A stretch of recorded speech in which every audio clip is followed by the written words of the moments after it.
Ladies and gentlemen, welcome back to the RocaNews Show. It is Friday, October 17th. We're thrilled to be here. I'm Max Frost. I'm Max Towey. And I'm Billy Carney. And we are the three co-founders of RocaNews. Love that company. Good company. We love that company. And it's funny we bring up this company, RocaNews, because one of the topics we're going to be bringing up today is the legacy media versus the alternative media. We're going to be talking about how news is done today because, my goodness, we've seen some shit lately that has made us a little wary of the alternative media reaction to legacy media and the many ills of its coverage over the years. So we're going to talk about that. We're going to talk about the AI bubble based on a long piece that I wrote for this weekend. But Let's go. Can we start with the media stuff? Yeah, let's start with it. And the thing we want to start with, actually, before we get into this article, is just, by the way, none of this is prepared. I don't even know. We're going to be going on the fly, have a conversation with you about the media, because we've been in this business now for 5 years. We've thankfully built a brand, and we've also seen an ascent of the alternative media since 2020, where if you remember back then, I mean, the dominance of cable news and print, or now digital news outlets was overwhelming. And at that time, you had Joe Rogan was big. He obviously even blew up more during the pandemic, but the podcast sphere was still so secondary, so in the background. And now it's totally shifted. Now, one reason it shifted is in 2020, and Andrew Sullivan mentioned these exact numbers last week, 40% of Americans trusted legacy media in 2020. Today, it's 28%. So the legacy media has totally blown its sort of credibility and position as the truth tellers in the world. So, okay, they kind of blew it up for themselves. And then what you had was this rise of independent podcasters and a bunch of new outlets, including ourselves and others who basically said, okay, nobody trusts the news. We're going to step in. And some of them are openly partisan. Some claim to be nonpartisan and are really partisan. And then there are people like us who are, perfect. Now, obviously, we have our imperfections, but we really do strive to be as nonpartisan as possible. So I guess, and I think this should be an open conversation, but one thing we've been talking a lot about lately is the revolution we wanted isn't exactly it hasn't played out to be what we imagined. Well, one thing that we talk a lot about, and I think anyone who really kind of looks at this stuff critically, there's a common narrative that the big news companies lie. Yeah. And that itself is a half truth. And the thing with the media is it's half truths. Mm-hmm. And if you go through the New York Times and you go through the Washington Post and the Wall Street Journal, you're going to find very few factual errors. Yes. I mean, like they pay hundreds of people to fact check. The issues tend to be they do make mistakes. I don't think there's a concerted effort to put out fake information. I think the bigger issue, it's errors of omission. Yes. I mean, it's biased through the story selection. It's biased through what they're choosing to tell you. You can write an article that's 100% factually accurate and omit 50% of the facts that would totally give you the truth. I think that's a lot more of what we see. So you hear people all the time, and then they pull they'll find the examples of they got this wrong, whatever. Which again, they're not perfect. And I'm one of the last people that would defend the institutions overall. Right. However, the issue is not necessarily in their ability to put out factually accurate content. The issue is just that it's not accurate, the whole image often. How would you guys break down so at news companies, right, there's the news section. We'll talk about the New York Times around. There's the news section and there's the opinion section. Yeah. And I think those are very easy to conflate because they're right next to each other on websites. I mean, I think what you guys are saying is true of the news section. Some of the opinion section pieces I've seen from these places, even the most esteemed places, are outrageous. The one that comes to mind is the COVID one the New York Times put out, 11 things we'll never do again. Yeah. Hug people, shake hands. Yeah. I mean, it's pure alarmism. To me, that's almost indefensible. They're clearly trying to stoke for clicks. I totally agree. I think that what you had on those sites, and it's reflected in the opinion section more than their news section, is ideological capture, where the New York Times realized that their audience, and they feed that base, is upper class, center left liberals. That's the kind of audience they generally have, typically on the coast, highly educated, all that. And so they feed them the opinion section what they want to hear, and they often attract and cultivate voices that are very one-sided. The Wall Street Journal is a more conservative, business-oriented audience, and so their opinion page reflects that. I think though that going back to the news section though to start, because you're right, and it is they kind of show their true colors, but through their opinion sections, and that itself is discrediting. But I never thought I'd be defending legacy media in terms of its actual coverage, because they have fact-checking operations, and as you point out, they rarely make stuff up out of thin air. Yes, the New York Times will undercover drastically issues like the opioid crisis and the decline of the Rust Belt and a whole other litany of issues. So you talk about within a story, they'll omit stuff. The sins of omission, though, extended their general coverage, where they'll omit entire topics or they'll omit entire viewpoints. And so they'll omit stuff within stories, but they'll also omit stories. And so that is one major problem with them. But at least they have fact-checking operation. I think recently we've just seen so many of these big podcasters, whether it be Candace Owens or folks on the left like Hassan Piker, who are super influential, and they just make stuff up that's outrageous. I mean, like they'll pull stuff out of thin air, and then they don't have any fact-checking operation, no oversight, and they also don't have brands that can be damaged or individuals. And so I guess I'm defending them only in that at least they had standards. Now, were those standards to fact-check liberal-leaning stories? Yes, but at least there is that. Well, I think this is one reason that we've kind of done what we've done, like setting out to build like a new news institution, Yes. right? Because we could have just done this, and it could have just been the Max Billy news company, right? Billy like Max. Billy, Yeah. the BMM, MBM. Yeah. News organization. But the thing is, when it's only you, there's no one to hold you accountable, right? Candace Owens can say whatever she wants. There's no one to fire her. And in fact, I mean, she was at Daily Wire. She said this kind of stuff and essentially got pushed out, right? I mean, you can debate about why that happened.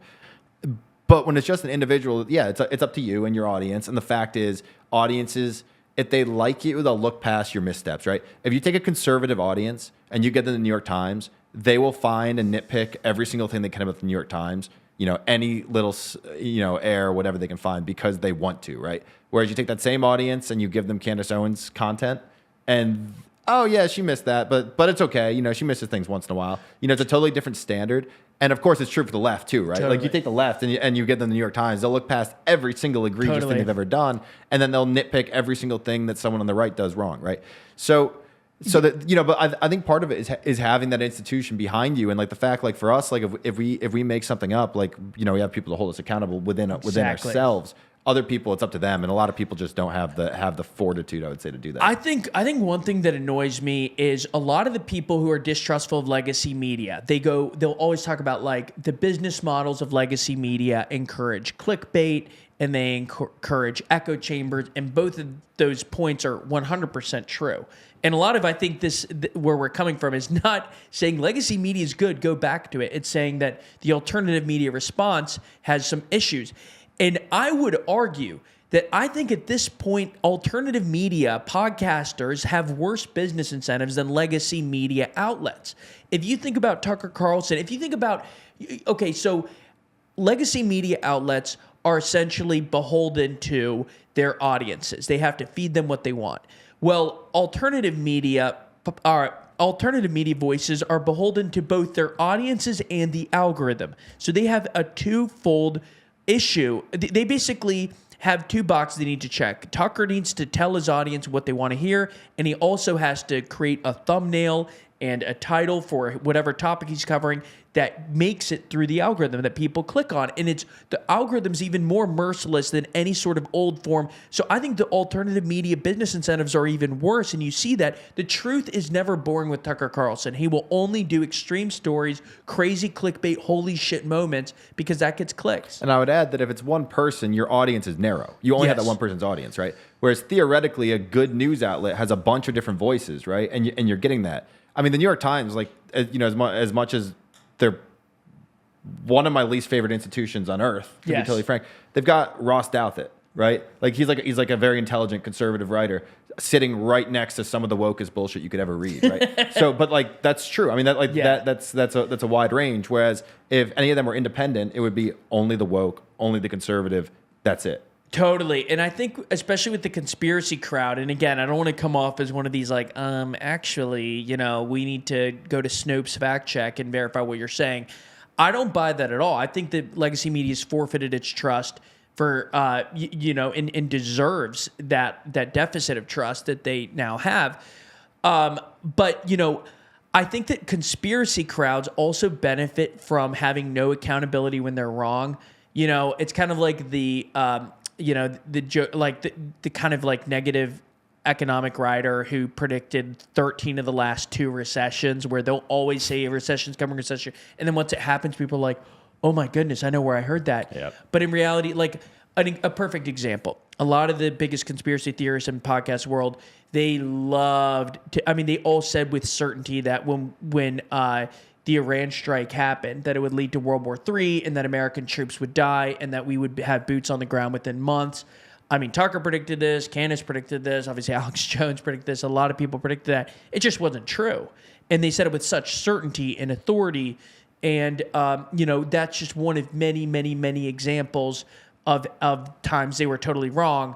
Now, obviously, the legacy media has bad predictions too, but I think they're often Candace talking about how Brigitte Macron was part of the Stanford prison experiment and how, the microphone on Charlie Kirk's lapel exploded and that's how he died, and that it was planted, and then she made up about a flight that flew in to Provo, Utah, and it turns out it had left before. And she just had made up all this stuff, but no accountability. Billy, do you have a different take here? I feel like you might be less defensive as us. Yeah, well, I think. I mean, with the specific examples, not really, but like in a general sense, I would say. I mean, it's pendular, right? And you had these legacy institutions for so long, kind of until around. I mean, Alex Jones has been doing it for a long time, but institutions like ours, or just these individuals that are willing to ask questions that other people don't want to ask, or they think it's taboo to ask. For instance, a lot of the legacy media would have said a few years ago, you cannot look at the Trump-Biden election. You cannot investigate it. If you investigate it, if you ask the question, was this election stolen? It is a conspiracy, and you're out. Whereas, whether that's true or not, and I think most evidence would point to it not being true and the election being legitimate, you've got to be able to ask the question. And I think all these people coming around and saying stuff that's frankly so ridiculous sometimes opens the door for real. I mean, sometimes they might even be right, but them asking outrageous questions on the other side of the pendulum allows for more discussion and a wider Overton window. Yeah, I think it's totally fair. I think that, I've said this before, but I feel like the alternative media asks the right questions but gives the wrong answers, whereas the legacy media refuse to ask totally legitimate questions that many, many Americans hold. And it's not just issues of stolen election. It was at the beginning of COVID, not just on Lab Leak, which everyone jumps on. It was about, are shutdowns good? Are lockdowns good?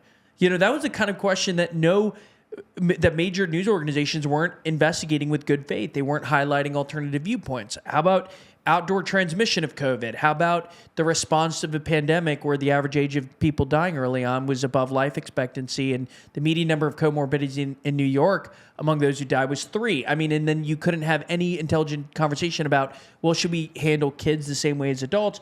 And so there were a lot of issues, whether I was on COVID, or, for example, recently the Overton windows changed on this, but trans women and women's sports, you couldn't even bring that up in the New York Times 2 years ago. And most Americans believe that they should not be in women's sports. So I think there are a ton of questions. And to your point, Billy, even ones that make you uncomfortable, they should be asked, especially if many people wonder them. There are so many examples of that. Well, this gets back to what you were saying this morning. If you just read the New York Times, imagine you're like an alien who just gets dropped on Earth and you read the New York Times daily for a year. Your impression of the world would essentially be that, things have been moving in the right direction and we're getting more accepting and more inclusive. And you have this really backwards group of people that's, kind of a fringe group that's trying to stop this progress. Yes. And why are you getting in the way? And it's just not. It's. Totally. I mean, that would be. I don't really know how you could argue against that. If that was your only source of information, you would essentially have the coastal left wing view of the world and nothing else. And the fact is that what we found consistently is when you go out across the country, there's so much more than this. I mean, you think about what we saw in the Rust Belt. I mean, the first time going to where John Fetterman is from. Braddock, Pennsylvania. Driving into that town for the first time opened my eyes to a part of the country I had never seen before. Totally. And then I subsequently realized it was not just there, it was swaths of that part of the country. Swaths. You go from Braddock to the other towns of western Pennsylvania, to into Flint, into parts of Ohio and Indiana, Illinois. You go to one place after another, and you see this whole world is there of just neglect. And to not look at it, and to not take it seriously, and just pretend, oh yeah, because the stocks are up, things are going well. But what's funny about the Times and like any liberal outlet is they pay lip service to like the struggle of people. You know, that's why they're liberal, right? They're progressive. Like we need bigger government to help all these different people. We need this and that. But they're not actually engaging with the issues. I'm pretty much always the solution they put forward is more government intervention, right? They're not talking about the actual issues. Like the actual issue, if you want to look at why so many people are poor in the I'll give you Flint. Flint's the best example. When the Flint water crisis happened, you look at the coverage of it, it was treated as a racial issue. Yes. Okay, Flint does have a lot of black people, but it's a very ethnically mixed community. And the real issue in Flint is poverty. And where did that poverty come from? The poverty came from jobs going away. And Flint used to be one of the richest cities in the entire country. Detroit was the richest city in the entire country, right? And now they're impoverished, not because of something, not because of racism, because the jobs left, because the industry left. And when you look at the way they talk about this, they just neglect it. And instead they're like, oh, well, it's racist and we need more government funding to fix it. Well, that's just only, could that be a valid point? Sure. But to just look at that is the error of omission, right? That is the sin of omission. Places like the Times do. 100%. I think a good measure, here's how you can tell your news source is a good news source, is if you consume everything it puts out for a year and it gives you an accurate picture of America. And here's how you know that the New York Times is extremely biased. If you were to have consumed only the New York Times in, say, 2024, 2023, you would have thought that the border was fine, that there wasn't a crisis at the southern border, as most Americans acknowledge. You would have thought that the opioid epidemic is now on the back burner, or that it's not killing about 100,000 people a year. 2 years ago, killed 112,000 people. It's the biggest killer for men under 50. That's just an insane stat. It's single-handedly lowering the life expectancy in this country. You would think that the stock market being up was a sign that the economy was totally healthy. That's the kind of thing. Now, to be clear, obviously the right, it treats the stock market selectively as well. And you would have essentially thought that the election was between democracy and not democracy, which is not how a lot of Americans viewed it.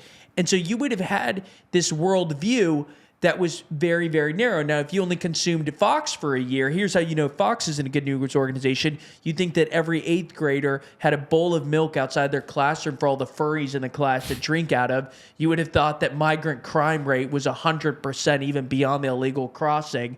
And you would have essentially believed that, also, the New York Times, if you had only read the New York Times, you would not have thought in the early part of 2024 that Biden had severe cognitive issues. Like the New York Times prevented those stories early on from getting out there. Then they started to trickle in. After the debate, it changed overnight. Their hilarious page. And then the Fox News would make you think that, every blue-haired liberal wants all conservatives dead and that all liberals have blue hair. So, one thing that's funny I thought about, because people give the Wall Street Journal, obviously the conservative counterparts of the Times. The Wall Street Journal is not conservative outside the opinion section. Like the average reporter at the Wall Street Journal is no different than the average reporter at the New York Times, right? These are elite liberal journalists trained at the top institutions and whatever. The thing that's interesting about the Journal that you see less of this stuff than the Times is that the audience really doesn't care very much. Yeah. Right? The audience for the Journal, it's like they want business news. Like you just think about the average, say some guy on Wall Street who's reading the news, like they don't really give a shit about the opioid stuff. Totally. They don't really give a shit about the trans stuff. They're just like,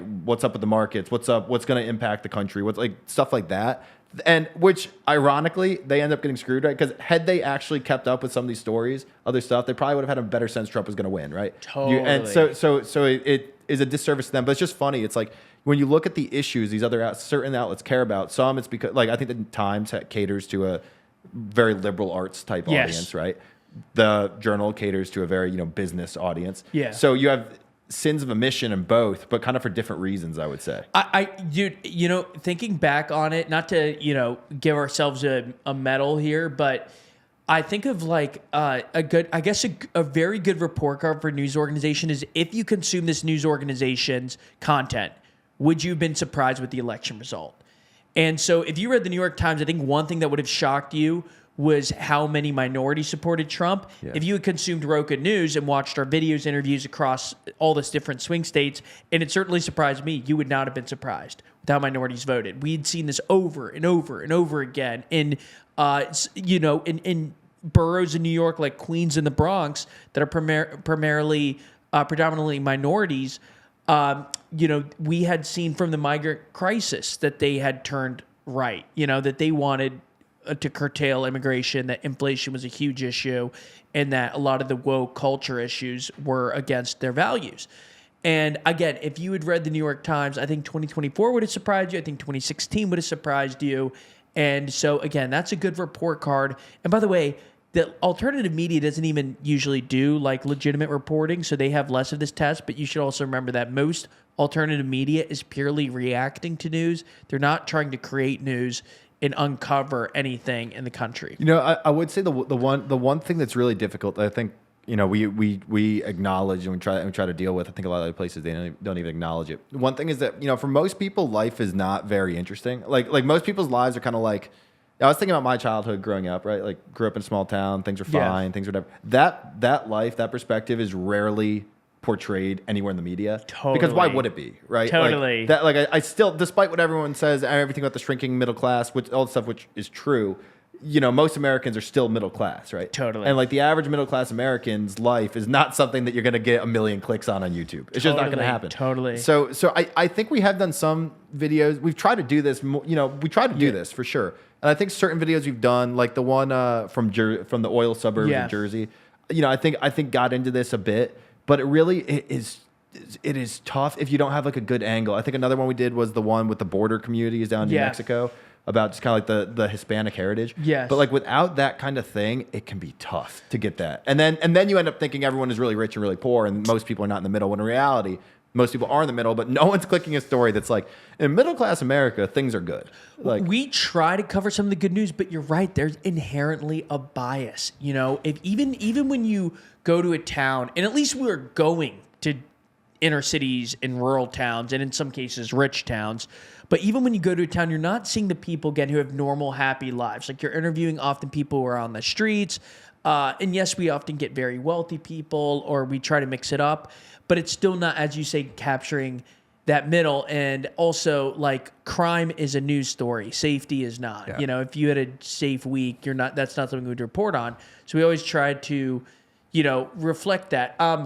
I guess one other issue with alternative media and all these new upstart magazines and everything, and I don't want to sound like a writing snob. I'm not going to pretend I'm Charles Dickens, but they often have just shitty writing. And so we saw this new magazine. Oh, and another thing is they love, whereas legacy media is so antagonistic of its subjects, often new media is so fawning. Oh, yeah. Where you think about like Benny Johnson, 5 million YouTube subscribers. He's like MAGA's spokesperson. You think of all these new liberal podcasts. If they have on a Democratic politician, they will glaze them so hard. And so similarly, Colossus. This is a new magazine. We actually like the founder, Invest Like the Best podcast, but it's his new magazine. They write a profile on Josh Kushner that is so glowing. And again, refreshing, because if this were New York Times, they would have said evil, evil, evil, brother fascist, yada, yada. So at least it's that. But the opening line would never have flown in old media. It was the road to, and this is the opening line of their Hallmark piece they're promoting like crazy. The road to Rick Rubin's house was long and winding for Joshua Kushner, who traversed more than might be gleaned from the surface glint of his life. That is so, they put in try-hard AI like college essay. And first of all, it's wordy, and then half of the sentences in this are just awful. Look at that principality. They're always using $10 words. Promontory. What?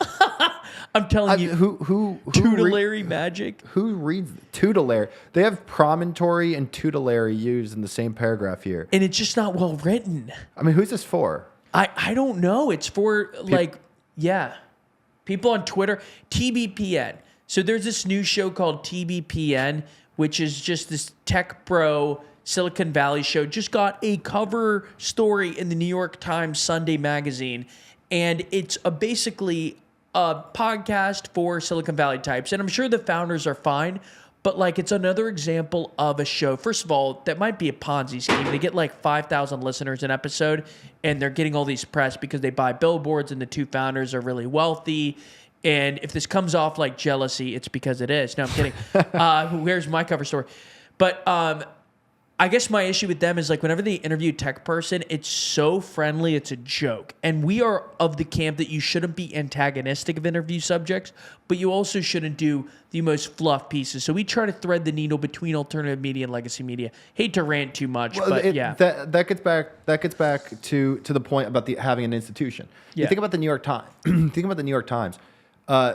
Ross Douthat, I've been listening to his podcast weekly now, and I look forward to each week because it's so not a give me interview. And he has people on, and he pushes them, and he'll say to them, "I don't believe what you're saying, and this doesn't make sense. This doesn't line up." Because you think about him, they don't really care. The person who's coming on wants the New York Times audience, right? So forget him. Even if he says he has more latitude to do that. Now, say it was just himself, and it's like, oh well, you pushed me hard in the interview. Fuck you. I'm not going to talk to you again. So true. Whereas you're not going to say it's New York Times because you want to get in front of their audience. So having the backing goes a long way to just enabling people to be tougher, right? To be a tough interview. I got a trivia question for you guys here. Yes. And also on the TBPN point, they have their audience, but it is kind of scary watching Alex Carpo on there and say that he will destroy the enemies of Palantir.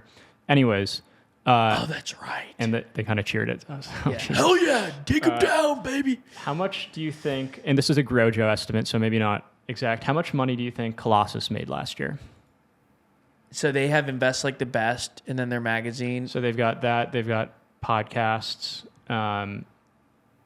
paid subscriptions. Personal subscription is $300 a year. For The Office, it's $1.4 thousand a year. I'm going to go with Invest Like the Best being the flagship. I'm going to go, they made $6 million last year. That might be high. $4 million. $15 million. Well, you can split the difference. Grojo estimates $9 million in revenue last year. Wow. Interesting. I mean, that's a lot of money. That's a lot of money for Glenn. Gleaned from the Glenn. That's more than I would have gleaned from the Glenn. But this gets back to the point from, of capture and why you end up saying things a certain way, right? If you chase this segment of the market, you're going to make way more money, right? Yeah. If you create a product geared toward like tech investors and Wall Street and whatever, dude, you could sell subscriptions for $300 a year. You can sell subscriptions for $1,400 a year, and people are going to pay for it. Okay, so they end up getting all the funding. Again, their mandate is not to go out and be like, oh, here's what it's like for struggling working class people in America, right? It's like, oh, here's what's happening in this elite world of whatever. So this is the machine, right? This is it being created in real time. We get a lot more money, right? I mean, if we sat here and we just said from day one, like Roca's only going to cater to the wealthiest segment of society, I think we'd have a lot easier time making a ton of money, right? But the idea is you want to build something up that reaches a huge number of people, and then through their loyalty, you can grow and build what you want to build. So, should we change the topic? Yeah, let's go to bubbles. Let's talk about bubbles. Bubbles. Frost loves bubbles. Do you know? When you think of bubbles, who do you think of? Powerpuff Girl. I think of Trailer Park Boys. Trailer Park Boys. There's a lot of bubbles, dude. Yeah. In the Wire, there's a recurring character called Bubbles. You've got Powerpuff Girls, Billy's favorite show. Bubbles. Okay. Never too old. Wait, who yells Bubbles in a movie? I'll think of this. SpongeBob. Isn't there Bubbles and SpongeBob? Bubbles. Yeah, I think that might be right. Who is Bubbles and Bubble SpongeBob? Buddy? Bubble Buddy. Bubble or Remember, Barnacle like a bubble? He popped. Oh It was a yeah. sad episode. Remember also Bubble, Billy's cover of Trump in the Bubble, Bubble Boy. Bubble Boy, that one was of a the good one. OG, one of the OG covers. Good 40 likes on that guy. We had COVID, yeah, and got 40 likes. Okay. Bubble. Okay. Bubbles. AI Bubble. Why watch TBPN when you can get this? Bubbles. This is what we call intellectual tech talk. Yep. All right. So the whole point of the story that running this weekend's newsletter, Saturday newsletter / in the app, is about, are we headed for a bubble? And this is a really interesting question. And if you start reading about it, you can get into kind of a dark place with this, because let's just lay out the numbers there. Since there's essentially two Americas. There is pre-November 2022, pre-chat GPT America, and post-chat GPT America. After November 2022, the country split. I mean, we've seen two very different things. Huge growth in everything related to the AI sector, and stagnation or decline in just about everything else. So, in fact, since November 2022, 80% of the profit growth of the S&P 500 biggest companies, has come from AI-related industry.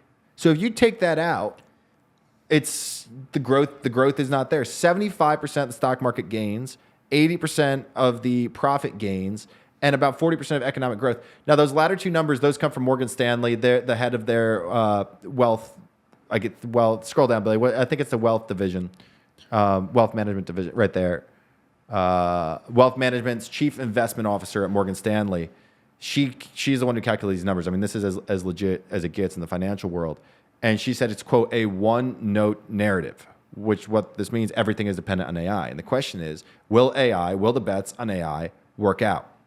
Wait, just a quick question. Do you know it's a she, or are you being a performative male? She's a she. And assuming it's a she. I love doing that. I met a really smart doctor, and if I did, she would be great. You know, always good. All right, keep going. Sorry. That's what. Dude, one thing, people apply it to countries. So, like sometimes they'll be like, France is a great country. She's one of the most like old ships too, like the Mayflower. There she blows. I think that might predate the woke stuff. I don't think they woke. Frost, do you know in the statistic were they? So what did it say? Returns were AI related. So would that include like take for instance Google or like Yes. Amazon, the very top companies at the top of the S&P that have AI involved somehow? Yes. And like accounts all their profits because like I would imagine a regular year. Like those companies already drive a lot of the top line and bottom line growth. They do, but the gap has expanded a lot, and a lot of the hype. I mean, there's definitely a lot of it. But what's unusual is just how centered it is among a handful of companies. It's more than ever before. I mean, that's what's changed. But yeah, it's a great point because Microsoft's business would have grown anyways, right? But now it's attributed to AI related, even though a lot of it's not AI related, right? But in any event, let's dig into just some of the numbers here. So the Financial Times had an interesting article this week. And they looked at the valuations, and they found that I think it was 10. The 10 largest AI startups have seen their valuations increase by a collective $1 trillion in the last year. My goodness. I mean, this is unheard of. My goodness. In 2010, the U.S. had a total of 33 startups valued at $1 billion or more. Right. Just for context, I was looking this up because for the Scarsdale video, Rich Ton in New York, I looked up New York City's GDP. It's 1.3 trillion. Saudi Arabia's GDP is 1.3 trillion. Netherlands is 1.3 trillion. So to see that their valuation 1 year gone up by that much is just silly. Yeah, and so the biggest winners here, the three biggest winners are OpenAI, which does make around $13 billion a year. However, it lost $8 billion the first half of this year, and it's worth $500 billion. What? That one I think makes a bit more sense because it's OpenAI, right? First mover, they have all the power. Yeah. Some other XAI is worth $200 billion. They have made total $200 million. The multiple is 1,000 times. They're losing $1 billion a month, right?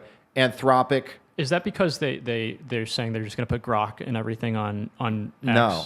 X? So underlying all of this is AGI.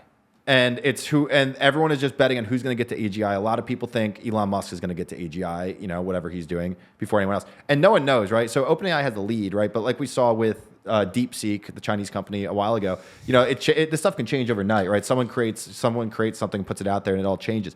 But the question all comes down to AGI. AGI is the next level of AI. This is the thing that it's not just going to be like what you can use to get your job done. It's going to be the thing that does your job. Right now, maybe the lawyer has something, the doctor has something, the secretary, the writer, everyone has some AI tool that they can use. Well, this can do all of it. This is the promise of AGI. This is what everyone is betting on. It's the only way that you can rationalize a lot of these investments is that. I was listening to a podcast last night. I can't remember what it's called, but it's a series that came out, and it's all about the threat posed by AI. And it's really interesting. They have brilliant people on there talking about this stuff, and it's like a episodic series. But they were saying AGI, right now, it used to be like 10 years ago, in 2015, if you talked about AGI coming anytime in the near future, if at all, you were deemed just like your head was in the clouds. Yeah. Conspiracy theorist. Now, if you think it is not going to happen by 2030, you're considered to be a Luddite. That's crazy to think about. By the way, question for those in the audience: what is AGI? AGI, it's Artificial General Intelligence, right? And but do we know like the point at which like that's what it stands for? yeah, but then, artificial general intelligence. But it's basically a point. Like I don't get why it matters so much. I mean, because yeah. it can tell the AI what to do essentially. I mean, I don't want to. Yeah. Take it in the wrong way. Billy, ask ChatGPT. Yeah. But again, because like, Hey, we got Gemini right here. there you go. Yeah, it's able to learn new skills on its own. Just so like a human being, right? You teach it a skill, and then it can go out and do something. Yeah. Right now, AI is not like that. AI, you can use it to do something, but you can't tell ChatGPT to go out and so here's how you're going to go learn this, and now go out and do it. Yeah. AGI could theoretically do it. Yeah. Then AGI, the next level of that is, I believe it's ASI, artificial super intelligence, which is something in AI I that didn't is. even know there was something above it.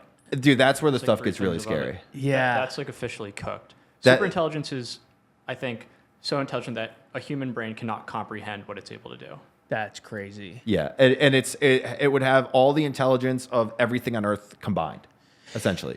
I have a feeling this will be a theme. I just get so annoyed at how much money these companies are making, and they also might just be ending humanity, like low key.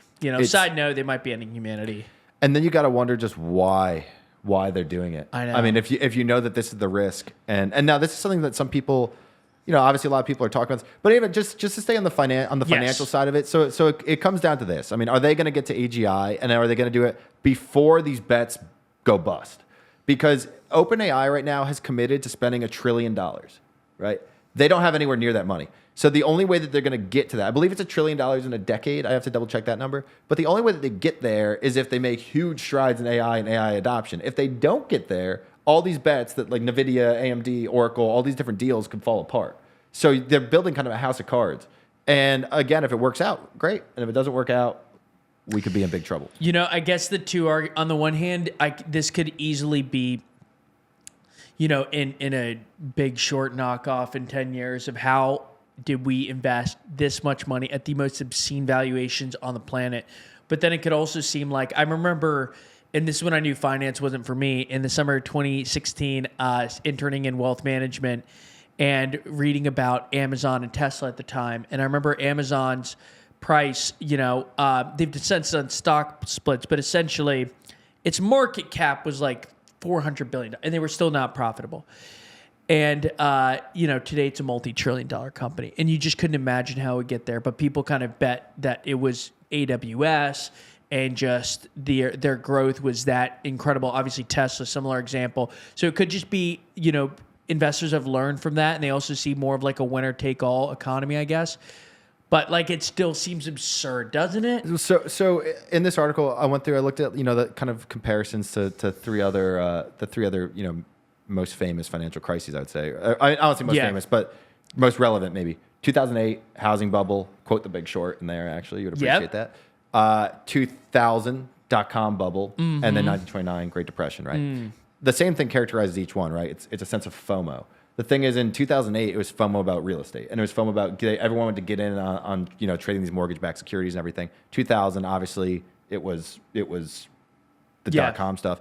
1929, it was everything. But the NVIDIA of 1929 was a radio company. I had the number in here. I think its share price went from $1 to $85, something. AI like that. radio. AI radio. Yeah, in 7 years. Yeah, in 7 years, Radio Corporation Corporation of America, 150 to 85.50. The OG meme stock. Yeah, but what's interesting compared to 2000, a lot of people say this has the most similarities with 2000 .com boom. This morning, Geeta Gopinath, she's a Harvard economist who was the head economist at the IMF for 3 years, 2019 to 2022. She put out an essay comparing the current situation to 2000. I think it was today actually it came out, and she said that compared to 2000, in 2000 things are relatively limited. You didn't have spillover from the .com stuff into the rest of the financial sector. It was a NASDAQ crisis, but it wasn't necessarily an economy crisis. Whereas now it's this, so much of the economy is now contingent on the AI in a way that it's way bigger than 2000, and not just our economy, because growth has stalled around the rest of the world, except in the US. The entire world economy is way over indexed on American stocks. So if something here happens, it would be felt throughout the entire world. And she said it would be multiple. She said it could wipe out, I think, $25 trillion in wealth. Dude, that is such a great point. Again, a lot of this is, you know, a lot of, especially like these forecasts. I mean, it's way above my pay grade. With that said, it just, that totally makes sense about how, because like the economy was good in 2000. Well, I guess post 9/11, there was also that, you know, crash, but it was like a good economy in the lead up, obviously, to like 2007 and 2008. And so it's not like it wiped out whereas I could see this just having, you know, a non-contained, as she argued, implication. Well, 2008, I think did wipe out. I mean, 2008, it spiraled. Yes. But 2000, it did. No, sorry, that's what I meant though. Like, but my point was in the run up to 2008, after .com, in those 5-6 years. Whereas I think I saw something like the S&P from its peak in like January of 2008 to it took like 7 years to regain what it had lost or something. So anyways, I feel like this could have, I mean, these numbers are crazy. I mean, like, how do you even conceptualize that much wealth? I don't know. It's crazy. I mean, and just for, but I mean, Anthropic CEO says he predicts 20% unemployment within 5 years from AGI. So like, that's the scale. So again, that's why there might not be a bubble. That's why it's a lose-lose situation. I mean, yeah, it's either not a bubble. He's right. We're going to create AGI. It's going to eliminate all the jobs and lead to huge profits for companies. Or we don't eliminate all the jobs and everything goes south and we're totally screwed. Like, hell yeah. This is the Woody Allen commencement speech. Although probably shouldn't be taking wisdom from him, but maybe this is our 11 things we'll never do again. Have money. But it's, you have two options. You telling the college grads, one path leads to total destruction and the other leads to utter and bleak annihilation. Pick wisely. And that's kind of like where we are right now. So on that note, it's the weekend. Enjoy your weekend. Yeah. No, seriously, we got a couple videos coming out this weekend. Make sure you watch those. Also, smash subscribe on this video. Yeah, on this video. And by the way, Billy makes a great point that's kind of heartening. If you think about like where our minds were in 2020, I mean, we were talking about never hugging again, according to the New York Times. I don't think anyone in this room believed that, but we still believe that there could have been like a terrible, terrible future. Nobody's ever in offices again. I mean, you remember some of the predictions about like downtowns will die. Now you look at St. Mark's Place in New York and you're like, this feels like the golden age. Anyways, all that to say, like, it can get sensationalist, and who knows what'll happen. And be stoic, be religious, be whatever makes you anchored. St. Mark's just a few blocks behind you in the photo there, from our top office view here. Oh wow, love it. A few blocks. Pointing I think maybe like 40 blocks, 45, 50. This background will be hilarious when there's a hurricane in New York and people are like, oh yeah, that may not be. That's a wall. Yeah. But yeah, subscribe, right, Frost? Don't you think people smash should that subscribe button? We hope you all have a wonderful weekend. We will be back on Monday, and boy, oh boy, is there a lot to talk about. I just feel it. I feel it. We're gonna have a lot to talk about. I feel it, and Billy's gonna be gone, so we'll miss Billy. I'll miss you guys. Wow, you could have rehearsed that better. Going to Madrid next week. Little conferencia. Excited. In the meantime, subscribe. Everyone, thanks for watching. Wish Billy buena suerte. He's giving a big talk. Buena suerte. Talking. All right. Have a great weekend, everybody. All right. Peace.